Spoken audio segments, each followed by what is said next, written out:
Greetings, vloggers, bloggers, followers, and potters. Dustin here with another vlog for this week.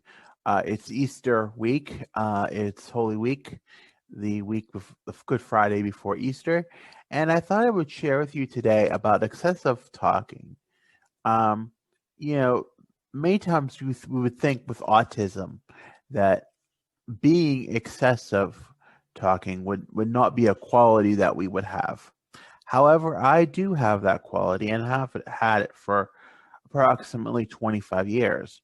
It's a challenge. I will admit it can be a challenge, to know when to be quiet, when not to be quiet. I would say it mostly happens when ADD and ADHD are mixed in at times. Although at that time, I think when I started experiencing it and having to be open, having to be vocal, a lot more expressive, was when I was, on ADHD medication in the 90s. So it was kind of like, um, unique and in a way, but it presents challenges. It still presents challenges even in my 30s.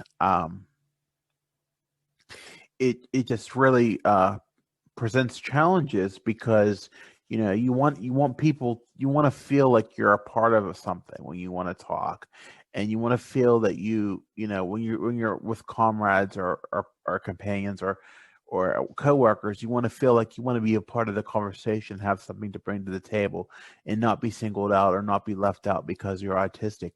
And yes, you may have that contribution or that part to contribute for your quality, but you have to gain the skills and gain the knowledge that you have to know when it's an appropriate time to say something and when it's not, when it is your concern, when it is not your concern.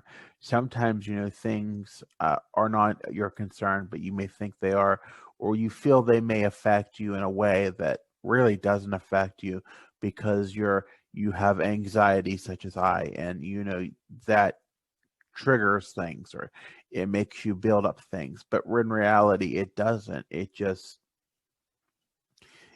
makes you want to, you think that something's going to go wrong if you don't say something. But if in reality, if you learn and gain the skills to stay in your own lane and work on what you or I, in that effect, need to work on, then it's a much better environment. And it took me a long time, and it's just now coming to fruition that I'm actually learning and getting better at it and not being such a problem with it.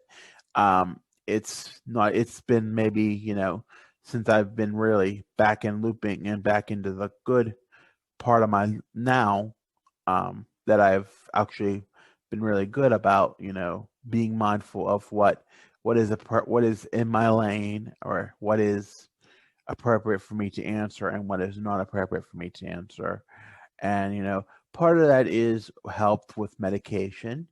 I think it took me a long time to understand that's partly why the medication is there to help.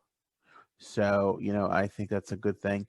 I know medication's not for everybody, and it works different ways in different people, but for me it's a lifesaver, and it works for me. And I I although, as I said in the last vlog about, it's been 2 years since I was exploring that, that I'm finally glad I learned that, because I think I needed to know that for myself.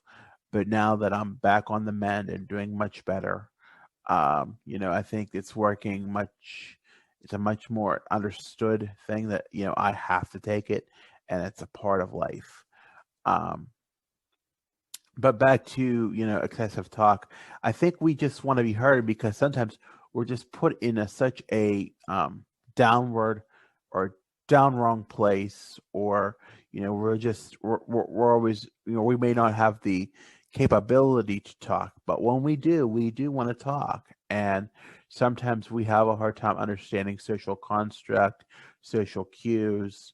um, we don't always understand when we have to leave a conversation, or when a conversation does not pertain to us. We don't understand, sometimes that, people need their time or need their space or some privacy to work on things. So that can be a challenge too. Um, it's just it's a very unique dialogue, and it's a very, we want to be a part of something, but maybe it's not for us. Maybe, maybe we always want to be right, or we always think we know everything, but in reality we don't. And that's what sometimes there's different roles in organizations, and different roles in different employment entities, or programs, and that can, we have to understand where we lie in those, within those boundaries, and establishing those boundaries is key, because if you are advocating for something, you have to make sure that it's done appropriately and correctly, and not brushed upon as a mean, or not well kind of way. So it's a little bit of balance, but if you want to be heard and you want to be a true advocate and advocate for what is needed, then you have to do it in a way that is appropriate and justified, and the right way of saying it, and not the inappropriate way where you're screaming, yelling, using profanity, so on and so forth. So that's very key. If you can get that takeaway alone, that'll make you a great advocate. All right. I thank you for listening. As always, like, follow, and subscribe on Facebook, Instagram, YouTube, Twitter, and TikTok. As always, visit us on the web at DustinDynastyUSA.com. Thank you, and have a good week.